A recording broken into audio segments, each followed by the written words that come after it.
ఈ వీడియోలో మనం ఒక బిల్డింగ్కి వీధి పోటు ఎలా ఉంటుంది, వాస్తు దోషం ఉంటుందా లేదా, ఏ దిశ నుండి రోడ్డు ఉంటే వీధి పోటు అవుతుందో చూద్దాం.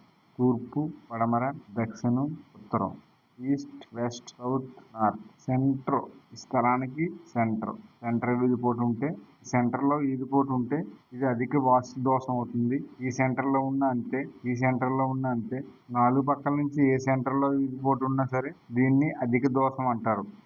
వాస్తురీత్యా సెంటర్లో అసలు పనిచేయదు. సెంటర్ పాయింట్ ఏ ఒక్కటి ఉండకూడదు. ఇదే వీధిపోటు ఈ ఉత్తరం దిశగా నార్త్లో ఇలా ఉండి ఇలా పెద్ద రోడ్డు ఉంటే ఇది 40, ఇది 20 రోడ్స్. ఇలా ఉంటే తప్పులేదు.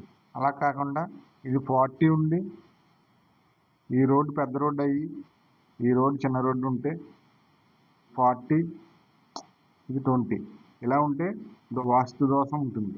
ఏ రకమైన వినాయకుడి బొమ్మలు పెట్టినా సరే ఈ సెంటర్ వీధిపోటు మాత్రం పనిచేయదు. బాగా ఇబ్బంది పెడుతుంది. ఇది ఇంట్లో యజమానికి ఇబ్బంది అవుతుంది. యజమాని పెద్ద కొడుకు ఎవరు ఉంటారో వాళ్ళకి ఇబ్బంది పెడుతుంది. అధిక వీధిపోటు అంటారు ఈ సెంటర్ వీధిపోటుని. ఈ పోటు మాత్రం ఏ బిల్డింగ్కి, ఏ అపార్ట్మెంట్కి, దేనికున్నా సరే ఈ గోడ కట్టేసి ఉంటుంది. ఒకసారి ఇలా గోడ కట్టేసి ఉంటుంది. రోడ్డు ఇక్కడతో ఎండింగ్ అయిపోతుంది. సెంటర్లో వీధిపోటు, డబల్ గోడలు కట్టి ఉంటాయి. ఇక్కడ బొమ్మ పెడతారు. ఈ గోడ ఉంటుంది, మళ్ళీ ఈ గోడ ఉంటుంది, బొమ్మ పెడతారు. అయినా సరే దీనికి అధిక మైనస్ అవుతుంది. 2 గోడలు కట్టారు, బొమ్మ పెట్టారన్నా సరే పోటు మాత్రం పోటే.